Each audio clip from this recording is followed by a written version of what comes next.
ಒಂದು ಕಾರ್ಯಕ್ರಮ ನಡೆಸೋದು ಅಷ್ಟು ಸುಲಭದ ಮಾತಾರೆ ಏನಲ್ಲ. ಅಲ್ಲಿ ಎಷ್ಟು ತಾಳ್ಮೆಯಿಂದ ಮಾತಾಡಬೇಕು, ಹೇಗೆ ನಡ್ಕೋಬೇಕು ಸೆಟ್ಟಲ್ಲಿ, ಆಮೇಲೆ ಎಷ್ಟೊತ್ತು ಸ್ವಲ್ಪ ಲೇಟ್ ಆದರೆ ಅದನ್ನು ಮ್ಯಾನೇಜ್ ಮಾಡಬೇಕು, ತಲೆ ಕೆಡಿಸ್ಕೊಳ್ಬಾರ್ದು ಅಂತೆಲ್ಲ ಹೇಳಿ ಸಂಗೀತ ನನಗೆ ತುಂಬ ಇನ್ಪುಟ್ಸ್ ಆಗ ಕೊಡ್ತಾನೇ ಇರ್ತಾಳೆ. ಸೊ ಹಾಗಾಗಿ ಒಂದು ಸ್ವಲ್ಪ ಕ್ರೆಡಿಟ್ನು ನಾನು ಅವಳಿಗೆ ಕೊಡ್ತೀನಿ. ಮನೆಯಿಂದ ಹಿಡಿದು ನಮ್ಮ ಡೈರೆಕ್ಟ್ರು, ನಮ್ಮ ಸೆಟ್ಟು, ಇಡೀ ತಂಡ, ನಮ್ಮ ಸತೀಶ್ ಆಗಿರ್ಬೋದು, ನಮ್ಮ ಅವಿನಾಶ್ ಆಗಿರ್ಬೋದು, ನಮ್ಮ ಇಡೀ ತಂಡ, ನಮ್ಮ ಕಾಫಿ ಕೂಡ ಪಾಪು ಆಗಿರ್ಬೋದು, ಅವನು ಕೂಡ ನಮಗೆ ಈ ಒಂದು ಸಂಚಿಕೆಗೆ 500 ಆಗೋದಕ್ಕೆ ಕಾರಣಕರ್ತರಾಗ್ತಾರೆ. ಸೊ ಅವ್ರಿಗೆಲ್ಲ ಕೂಡ ನನ್ನ ವೈಯಕ್ತಿಕವಾಗಿ ಧನ್ಯವಾದಗಳನ್ನ ಹೇಳ್ತೀನಿ. ಜೊತೆಗೆ ಇಡೀ ಕರ್ನಾಟಕಕ್ಕೆ ನನಗೆ 500 ತಂಗಿಯರು ಸಿಕ್ಕಿದ್ದಾರೆ ಇಡೀ ಕರ್ನಾಟಕದಲ್ಲಿ. ಇನ್ನೂ 1000-2000 ಎಪಿಸೋಡ್ಗಳನ್ನ ಮಾಡಬೇಕು.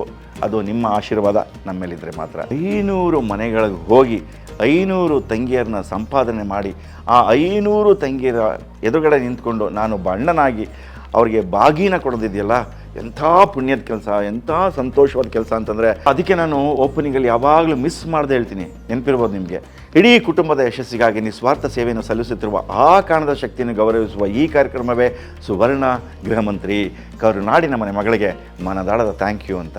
ಸೊ ಇದೇ ಕಾರಣಕ್ಕೋಸ್ಕರ ಅವರೆಲ್ಲರಿಗೂ ನಮ್ಮ ಇಡೀ ಸುವರ್ಣ ಗೃಹ ಮಂತ್ರಿ ತಂಡದ ಪರವಾಗಿ ಧನ್ಯವಾದಗಳನ್ನ ಹೇಳೋದಕ್ಕೆ ಇಷ್ಟಪಡ್ತೀನಿ.